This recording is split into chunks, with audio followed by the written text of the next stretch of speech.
பெண்மகள் போல் தெரிகின்றாளே, யார் அந்த பெண்மகள்?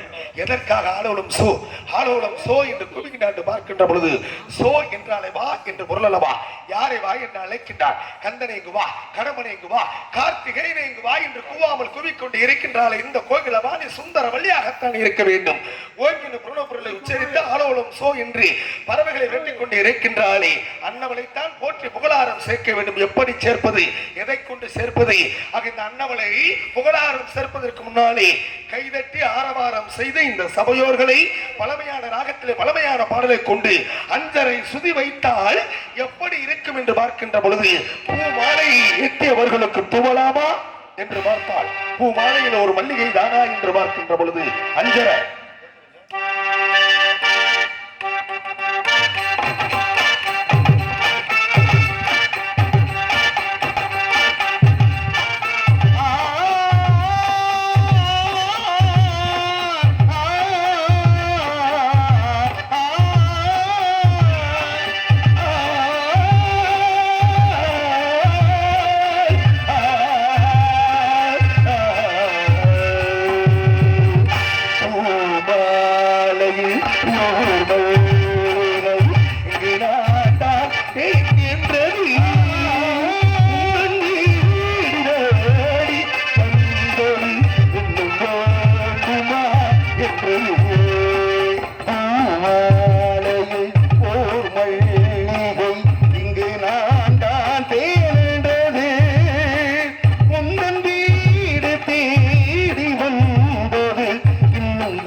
நன்றி நன்றி. முதலையாவது ரெண்டு பேரும் இப்போ ஒரு ஆளுத்தான் பரவாயில்ல.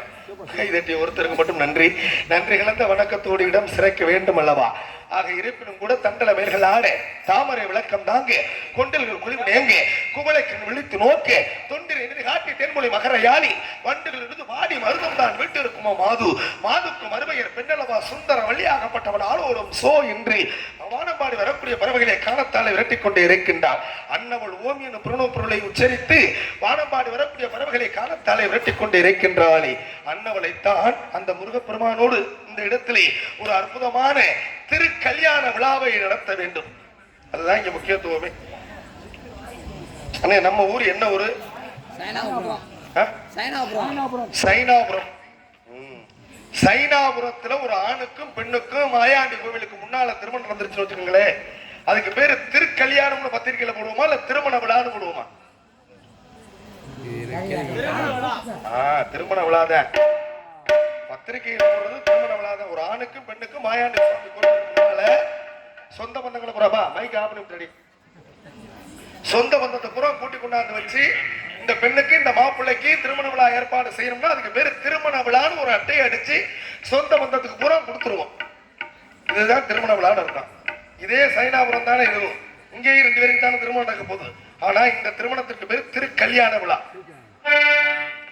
திருமண விழாவிற்கும் திருக்கல்யாண விழாவிற்கு ஏதாவது வித்தியாசம் தெரியுமா யாருக்காவது? சந்தோஷம், மகிழ்ச்சி, கற்ற மகிழ்வு. ஏன்னா கற்றதை நம்ம மக்களிடத்திலே எடுத்து சொல்வதற்காக வந்துள்ளவர்கள் நடிகர்கள். இல்ல பேச வேண்டாம் வெறும் பாட்டா பாடுங்கன்னு சொன்னா கூட எனக்கு சந்தோஷம் தான், நான் பாடிடுவேன். இல்ல ஒரு சில விஷயங்கள் ஆத்தா அங்க யாரு பொம்பளையாடு பேசுறது, அது அங்க பேசுற சத்தம் இங்க கேக்குது, எதிரொலி அடிக்குது, அதைத்தானே கேட்கிறேன். நம்ம குக்கரை கூட எத்து குக்கரா இருக்கே. ஆமா ஆமா அச்சி அப்பாடி. யாரு இந்த கூட்டத்துல பேசுறாங்களா? அங்க ரோட்லயா? ரோட்ல தானா? இந்த கல் அடிச்சு இல்ல ஒரு சின்ன விஷயங்களுக்கு விஷயத்தை சொல்லிட்டு பாருறேன். ஒவ்வொரு விஷயத்தை கொடுத்துட்டு அப்புறமா பாரு. திருமண விழாவிற்கும் திருக்கல்யாண விழாவிற்கும் இதே மண்ணில தான், இதே மேடையில தான். இந்த மேடையில ஆணுக்கும் பெண்ணுக்கு திருமணம் நடந்துட்டா அதுக்கு பேரு சைனாபுரத்துல திருமண விழான்னு பேரு. அதே சைனாபுரத்துல இந்த மேடையில இப்ப 2 பேருக்கு கல்யாணம் ஆக போகுது, அதுக்கு பேரு திருக்கல்யாண விழா. அது என்ன கீழே நடந்தா திருமண விழா, மேல நடந்தா திருக்கல்யாண விழா?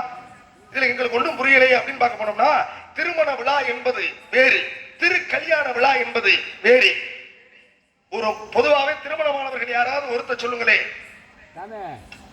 சின்ன ஒரு கேளுங்க, என்ன வேணாலும் கேளுங்க. சித்திரை மாசம் திருக்கா வரா. என்னது சித்திரை மாசம்? நீங்க இப்ப திருக்கா பண்றீங்க.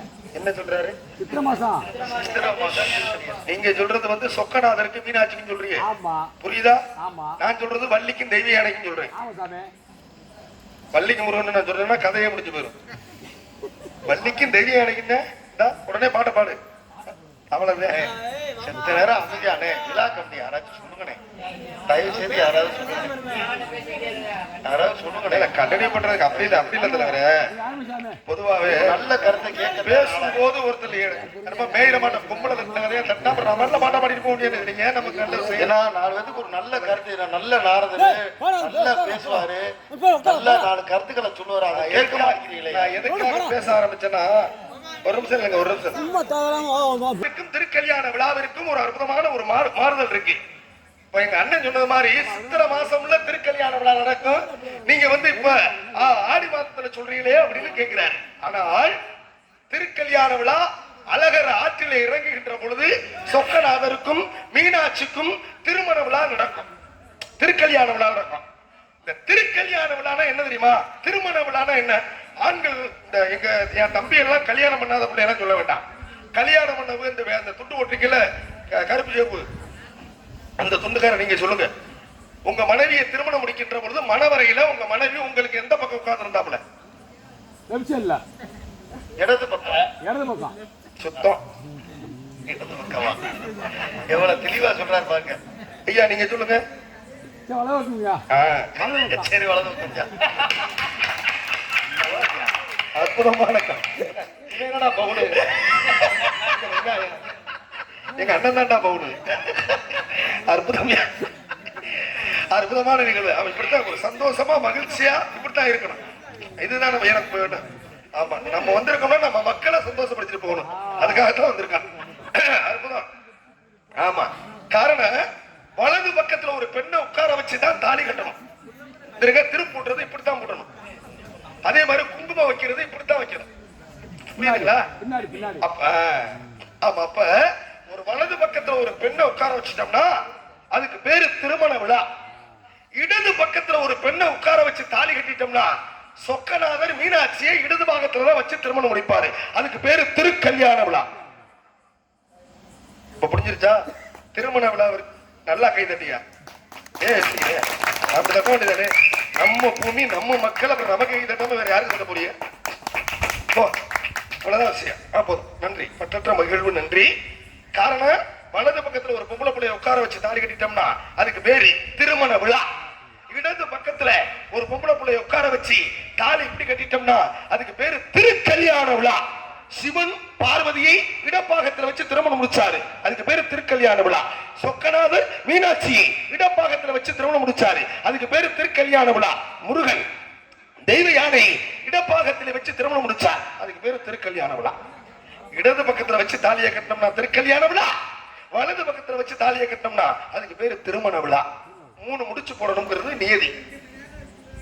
3 முடிச்சு போடணுங்கிறது நியதி. இந்த 3 முடிச்சு போடுறோமா இல்லையா? ஏன் 4 முடிச்சோ 5 முடிச்சோ போட்டா உங்க வீட்டு முதலா குறைய போகுது?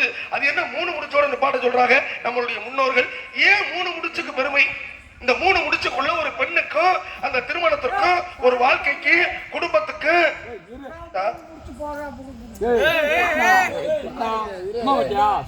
அப்புறம் சொல்றீங்களே